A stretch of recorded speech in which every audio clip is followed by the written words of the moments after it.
안녕하세요. 김성환입니다. 오늘 저희들은 1대1 제자 양육 성경 공부, 예수님과의 만남 두 번째 시간을 가지도록 하겠습니다. 예수님은 어떤 일을 했습니까? 라고 하는 제목으로 두 번째 만남이 진행이 됩니다. 이번 과의 핵심 키워드를 먼저 점검하겠습니다. 그 키워드는요, 예수님의 사역을, 그리고 십자가의 죽음을, 그리고 십자가의 효력을 언급하고 있습니다. 저희들이 보통 어떤 사람들에 대해서 알 때는 이력서를 제출하지 않습니까? 취업할 때도 레주메를 제출합니다. 그것을 통해서 그 사람이 지금까지 걸어온 여러 가지 인생의 길들과 기록들을 살펴볼 수가 있죠. 동반자님과 예수님에 대해서 누구라고 생각하시는지 한번 대화해 보시기를 바랍니다. 예수님이 누구신지를, 어떤 일들을 하셨는지를 알기 위해서 저희들은 예수님의 제자들이 남겨놓은 기록들을 살펴보고자 합니다. 먼저 마태복음 11장 2절부터 6절까지의 말씀을 읽도록 되어 있는데요. 이 말씀을 앞에 화면을 보시면서 읽겠습니다. 요한이 옥에서 그리스도께서 하신 일을 듣고 제자들을 보내요. 예수께 여짜오되 오실 그이가 당신이오니이까 우리가 다른 일을 기다리오리이까. 예수께서 대답하여 이르시되 너희가 가서 듣고 보는 것을 요한에게 알리되 맹인이 보며 못 걷는 사람이 걸으며 나병 환자가 깨끗함을 받으며 못 듣는 자가 들으며 죽은 자가 살아나며 가난한 자에게 복음이 전파된다 하라. 누구든지 나로 말미암아 실족하지 아니하는 자는 복이 있도다 하시니라 했습니다. 자, 이렇게 저희들이 이 말씀을 통해서 특별히 이제 요한이 제자들을 보내어서 정말로 자신이 기다리는 그 메시아가 예수님이 맞습니까? 그렇게 질문을 했습니다. 예수님께서는 이사야서 61장 1절과 2절, 즉 메시아에 관련돼서 예언된 이 말씀을 인용하심으로써 대답을 대신하셨습니다. 즉 요한이 기다리고 있는 그 메시아가 본인이 맞다. 그것을 말씀을 통해서 대답을 하신 것입니다. 두 번째 이제 예수님의 제자였던 마태는요. 예수님의 사역을 이렇게 묘사를 했습니다. 요약을 한 것이죠. 마태복음 4장 23절을 보시면 예수께서 온 갈릴리에 두루 다니사 그들의 회당에서 가르치시며 천국 복음을 전파하시며 백성 중에 모든 병과 모든 약한 것을 고치시니.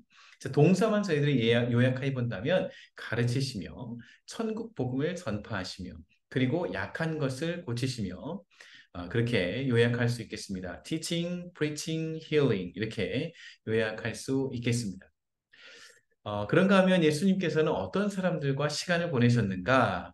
마가복음 2장 15절에 그 근거가 나와 있는데요.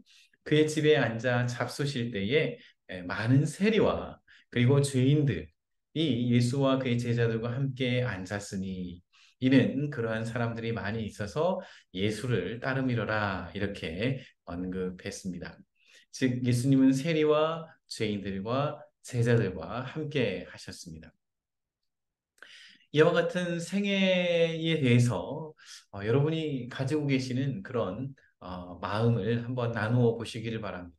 예수님은 구약 성경에 예언된 특별히 연약한 자들을 가난한 자들을 섬기고 돕기 위해 이 메시아가 오실 것이라 했는데 그 메시아로 오신 예수님에 대해 살펴봤고요. 공생애의 세 가지 마태가 요약한 내용을 살펴봤고 늘 소외된 자들과 함께했던 예수님의 모습을 살펴보았습니다. 다 5번 문제를 보면요. 아름답고도 위대한 생애를 보낸 예수님은 마지막을 어떻게 죽으셨는지 오늘 본문 마가복음 15장 15절 그리고 25절을 함께 읽으시겠습니다. 빌라도가 우리에게 만족을 주고자 하여 바라바는 놓아주고 예수는 채찍질하고 십자가에 못 박히게 넘겨주니라. 때가 제3시가 되어 십자가에 못 박으니라. 그래서 예수님께서는 채찍질을 당하셨고 그리고 십자가에 못 박혀 죽으셨습니다. 6번 문제입니다. 예수님의 죽음은 그 당시 여느 정치범의 죽음과 별로 다를 것이 없었습니다. 그러나 예수님 자신뿐만 아니라 그의 제자들도 그의 죽음에는 정말 큰 의미가 담겨 있다. 그렇게 언급을 했는데요. 그 의미는 무엇인가요? 먼저 마가복음 10장 45절을 보시면요. 예수님께서 십자가에 죽으신 것이 예수님이 직접 말씀하신 것입니다. 인자가 온 것은 섬김을 받으려 함이 아니라 오히려 섬기려 하고 자기 목숨을 많은 사람들의 대속물로 주려 함이니라. 그러니까 예수님께서 십자가의 죽으심을 통해서 어, 예수님께서 대속물로 죽으심을 통해서 우리의 모든 죄의 값을 대신 지불하셨다 하는 것을 의미합니다. 이것은 하나님께서 어떤 마음을 가지고 계시는가를 우리에게 알려주시는데요.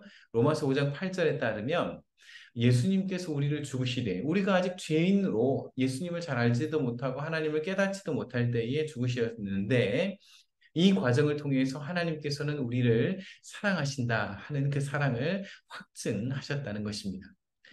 예수님의 십자가의 죽음 그리고 하나님의 사랑이 바로 이 십자가 사건 가운데 들어 있습니다. 일곱 번째 질문을 살펴보면요. 성경은 예수님이 십자가 형벌을 받고 죽어야 했던 것은 죄 때문이라고 했습니다. 자, 죄가 무엇인가? 죄는 원어적으로 관역을 벗어난다는 뜻을 가지고 있습니다. 그리고 오늘 이제 그 기원을 살펴보면 하나님과의 그 관계가 깨진 것, 하나님으로부터 멀어진 것을 의미합니다. 특별히 이제 창세기 1장에, 창세기 3장에 그 구체적인 내용들이 기록이 되어 있습니다. 특별히 8번 문제, 성경은 죄의 기원과 결과를 무엇이라고 말합니까? 로마서 3장 23절을 보면 모든 사람이 죄를 범하였음에 하나님의 영광에 이르지 못했다. 그래서 그 기원은요, 아담이 하나님을 거역했고 그 결과 그 사람으로 인해서 오고 오는 모든 사람들이 죄성을 가지게 되었고 또 이 땅을 살아가는 동안 자범죄, 스스로 죄를 짓는 것을 통해서 하나님 앞에 불순종하게 되었고 그 결과로 하나님으로부터의 분리됨, 이것이 이제 죽음의 의미죠. 하나님으로부터의 분리됨이 찾아오게 되었다는 것입니다. 결과는 아담 이후 모두가 죄를 짓게 되고 사망이 찾아왔다 하는 것입니다. 어, 이 죽음과 관련해서는 세 가지로 구분을 합니다. 영적인 죽음이 있고요. 즉 하나님으로부터 분리된 것이죠. 그래서 이 땅을 살아가는데 우리가 육체를 가지고 있지만 언젠가 이 육체도 죽게 된다는 것을 의미합니다. 그리고 앞으로 다가올 영원한 죽음도 있습니다. 죄가 어떻게 발생하게 되었는가는 창세기 3장을 참조해 주시기를 바랍니다. 아홉 번째 질문인데요. 예수가 십자가에서 피 흘려 죽으심으로 사람들의 죄 문제를 해결해 주셨습니다. 이 죄에 당신의 죄도 포함된다고 생각하십니까? 에베소서 1장 7절을 보면요. 우리는 그랬습니다. 우리는 그리스도 안에서 그의 은혜의 풍성함을 따라 그의 피로 말미암아 속량 곧 죄사함을 받았느니라. 자, 여기 속량이라고 하는 단어는 paid off 했다는 뜻을 가지고 있습니다. 모든 대가를 지불했다는 것이죠. 그래서 예수님께서 우리의 모든 죄를 십자가 위에서 모든 죄를 가지시고 그 십자가 위에서 자신의 생명값을 지불하심으로 우리에게 대신 그 생명을 주신 것이죠. 죄의 대가를 다 지불하셨다는 것이죠. 그 외에 십자가의 피로 이 세상에 어떤 혜택이 베풀어졌습니까? 예수님의 십자가의 은혜로 우리에게 하나님께서 주신 선물이 너무나도 많이 있습니다. 에베소서 2장 13절에 14절의 말씀을 보시면요. 이방인이었던 이 에베소 교회 성도들을 향해서 사도 바울이 편지를 쓰는데 이제는 전에 멀리 있던 너희가 그리스도 예수 안에서 그리스도의 피로 가까워졌느니라 그랬습니다. 그린 우리의 화평이신지라 둘로 하나를 만드사 원수된 것 곧 중간에 막힌 담을 자기 육체로 허시고 했습니다. 즉 하나님과 화평케 되고 뿐만 아니라 다른 민족들과 화평케 되었다 하는 것이죠. 골로새서에도 보시면 1장 20절에 자연과의 화평에 대해서도 언급하고 있습니다. 말씀을 보시면요. 그의 십자가의 피로 화평을 이루사 만물 곧 땅에 있는 것들이나 하늘에 있는 것들이 그로 말미암아 자기와 화목하게 되기를 기뻐하심이라 했습니다. 이렇게 평화 또는 화평이 찾아왔다는 것이죠. 마지막 질문입니다. 예수님의 죽음은 개인의 죄뿐 아니라 현재 사회가 안고 있는 문제도 해결될 가능성을 보여줍니다. 십자가가 해결할 수 있는 여러 가지 문제들을 구체적으로 생각해 보십시오 했는데요. 사실 이 관계 안에서 여러 가지 트러블과 어려움들과 상처와 아픔들이 있지요. 예수님의 십자가는 이 모든 것을 평화롭게 하고 화평케 하고 다시 연결하는 그런 은혜가 있습니다.